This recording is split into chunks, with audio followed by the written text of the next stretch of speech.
प्यारे बच्चों नमस्कार।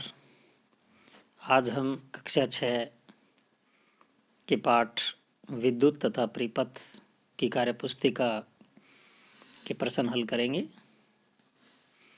सबसे पहले है, सारे प्रयोग केवल बैटरी या रेडियो में लगने वाले सेल से किए जाएंगे। कहीं भूल से भी तुम अपने घर, स्कूल या खेत में लगे बिजली कनेक्शन का प्रयोग न करना, वहाँ बिजली से छेड़छाड़ करना खतरनाक है। तो बच्चों, पहला जो है सवाल है, इनमें से किन वस्तुओं में विद्युत का प्रयोग होता है। नीचे कुछ चित्र दिए गए हैं, जैसे एक पंखा दिया गया है, मोटरसाइकिल, साइकिल, विद्युत प्रेस और रिक्शा। तो इसमें से विद्युत पंखा और विद्युत इस्त्री या प्रेस के अंदर जो है विद्युत का प्रयोग होता है। प्रश्न नंबर 2 है, कुछ और वस्तुओं के उदाहरण दो जिनमें विद्युत का प्रयोग होता है। तो बच्चों, घर में बहुत सी वस्तुएं होती हैं जिनका प्रयोग विद्युत का जिनमें प्रयोग होता है, जैसे bulb, washing machine, TV, fridge, विद्युत मोटर, विद्युत पंखा आदि। तुम्हारे घर में किन किन कामों में विद्युत का प्रयोग होता है? वॉशिंग मशीन में विद्युत का प्रयोग होता है, कपड़े धोने के लिए, विद्युत बल्ब और विद्युत ट्यूब के अंदर लाइट करने के लिए प्रयोग होता है। आटा पीसने की चक्की में आटा पीसने के लिए विद्युत का प्रयोग होता है। इसलिए बहुत से ऐसे काम हैं घर में जिनमें हम विद्युत का प्रयोग करते हैं। बल्ब में रोशनी कहाँ से आई? एक बल्ब लो और उसे ध्यान से देखो। तुम्हें उसमें एक पतला कुंडल दिखाई देगा।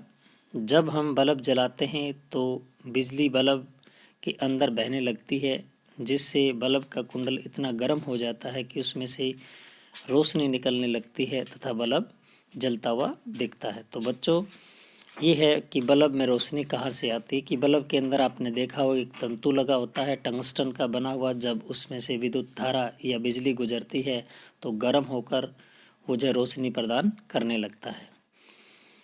प्रश्न नंबर 4 है, तुम एक फ्यूज बल्ब और एक चालू बल्ब लो, उनमें कुंडल को ध्यान से देखो, दोनों में क्या फ़र्क है? तो बच्चों, फ्यूज बल्ब का कुंडल टूटा हुआ मिलेगा, परंतु चालू बल्ब का कुंडल जो है टूटा हुआ नहीं मिलेगा। ये दोनों में अंतर है। अब हम एक गतिविधि पढ़ते हैं। सभी छात्र अपने अपने घर से एक सेल लाओ और उसे ध्यान से देखकर बताओ सेल में कितने सिरे हैं, उन्हें पहचानो और उनके नाम लिखो। तो बच्चों, जैसा आप देख रहे हैं कि सेल के अंदर जो है वो 2 सिरे होते हैं। एक सिरे को धनात्मक सिरा कहते हैं और एक ऋणात्मक सिरा कहते हैं। जो चमकीला टोपीदार सिरा होता है वो धनात्मक होता है और उसके विपरीत जो सिरा होता है वो ऋणात्मक सिरा होता है। अब प्रश्न नंबर 5 है, नीचे कुछ चित्रों में कुछ छात्रों द्वारा बनाए गए परिपथ दिखाए गए। जैसे पहला मन्नू ने परिपथ बनाया है, बच्चों आप देख रहे हैं। फिर गोलू का परिपथ है, फिर मीना का है, फिर छूटन का है, फिर गुड़िया का है। उपरोक्त चित्रों पर ध्यान से देखकर बताओ कि किस किस के परिपथ का बल्ब जलेगा और किस किस का नहीं। तो बच्चों, सबसे पहले हम मन्नू का देखते हैं। आप देख रहे हैं कि सिर्फ एक सिरा ही बल्ब का जो है वो सेल के एक सिरे से ही जुड़ा हुआ है, तो ये जो है वो परिपथ में बल्ब नहीं जलेगा।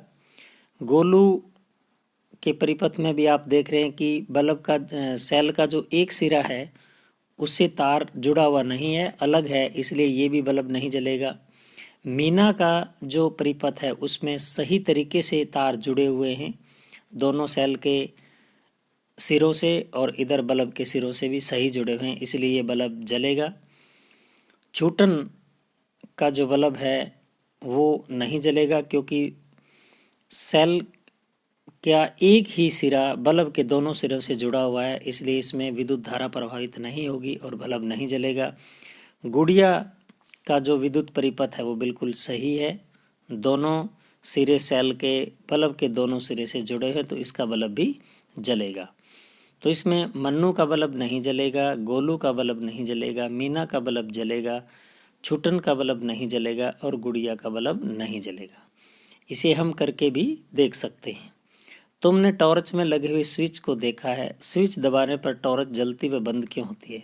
स्विच ऑन करने पर विद्युत परिपथ पूरा हो जाता है और टॉर्च जलती है बच्चों, जबकि स्विच ऑफ करने से विद्युत परिपथ टूट जाता है और टॉर्च बंद हो जाती है। तुमने देखा होगा कि कुछ दिनों बाद टॉर्च, घड़ी आदि में लगे हुए सेल काम करना बंद कर देते। ऐसा क्यों होता है? क्योंकि सेल के अंदर बच्चों रासायनिक पदार्थ जो है वो प्रयोग होकर विद्युत उत्पन्न होती है। जब हम सेल का कई दिनों तक लगातार प्रयोग करते हैं तो सेल के अंदर सारा जो रसायन है वो खर्च हो जाता है और वो धारा प्रदान करना बंद कर देता है और सेल भी काम करना बंद कर देता है। अगला प्रश्न है, राधा की टॉर्च के सेल खत्म हो गए थे। उसने टॉर्च को खोला और पुराने सेलों के स्थान पर 2 नए सेल डाल दिए, परंतु बटन दबाने पर टॉर्च नहीं जली। बल्ब न जलने के कौन कौन से संभावित कारण हो सकते हैं? तो बच्चों, दोनों धनात्मक सिरे ठीक से नहीं जुड़े होना, दोनों ऋणात्मक सिरे ठीक से नहीं जुड़े होना, टॉर्च का बल्ब खराब होने के कारण। तो ये 3 कंडीशन हो सकती हैं कि हमने जो है वो सेलों के दोनों धनात्मक सिरे एक तरफ करके डाल दिए या दोनों ऋणात्मक सिरे एक तरफ करके डाल दिए या टॉर्च का बल्ब खराब होने के कारण भी ऐसा हो सकता है। एक बल्ब वाले परिपथ का चित्र दिया हुआ है। इसी प्रकार तुम भी एक परिपथ बनाओ जिसमें 2 बल्ब। ये बच्चों इसी प्रकार एक आरेख बनाना जैसे यहाँ बनाया हुआ है, तो आप ऐसा बना सकते हैं। नीचे कुछ चीज़ें उन्हें इकट्ठा करो और हमें पता लगाने की विद्युत के कुचालक हैं। प्लास्टिक का टुकड़ा बच्चों विद्युत का कुचालक होता है, कांच भी विद्युत का कुचालक होता है, चमड़े का टुकड़ा विद्युत का कुचालक होता है, चौक विद्युत का कुचालक होता है, कपड़ा जो है विद्युत का कुचालक होता है, लोहे की कील विद्युत की सुचालक होती है, पीतल कुचालक होता है, दोनों तरफ से छिली हुई पेंसिल सुचालक होती है, कागज़ कुचालक होता है। तो इस प्रकार से जो है ये कुछ पदार्थ ऐसे हैं जो सुचालक और कुचालक की श्रेणी में आते हैं। सोचकर बताओ कि बिजली की तारों पर प्लास्टिक का खोल क्यों चढ़ा होता है? क्योंकि प्लास्टिक जो है विद्युत का कुचालक होता है, जिससे करंट लगने का खतरा नहीं रहता और इस प्रकार जो है बिजली की तारों पर प्लास्टिक का खोल चढ़ा होता है। दिए गए परिपथ में यदि एक बल्ब फ्यूज हो जाए तो बाकी 2 बल्ब जलेंगे अथवा नहीं, क्यों? कोई भी बल्ब नहीं जलेगा क्योंकि सारे बल्ब क्रम में लगे हुए हैं। अगला प्रश्न है, नीचे दिए चित्र को देखो जिसमें जहां गलती है उन पर क्रॉस गलत का निशान लगाओ और चित्र को सुधार करो।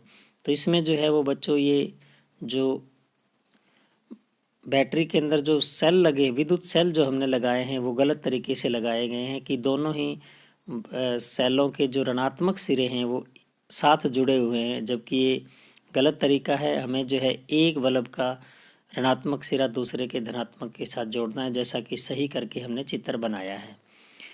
प्रश्न नंबर 11 है, निम्न कथनों को समझाने के लिए उदाहरण दो। विद्युत सेल विद्युत का स्रोत है। विद्युत सेल विद्युत का स्रोत होता है जिससे बैटरी में बल्ब जलता है, क्योंकि जब हम बैटरी में विद्युत सेल डालते हैं तो बल्ब विद्युत धारा से जलता है और वो विद्युत जो है विद्युत सेल से प्राप्त होती है। स्विच बंद करने पर बल्ब प्रकाश देना बंद कर देता है। जब हम स्विच को बंद करते हैं तो बल्ब प्रकाश देना बंद कर देता है क्योंकि परिपथ टूट जाता है। प्लास्टिक विद्युत का कुचालक है।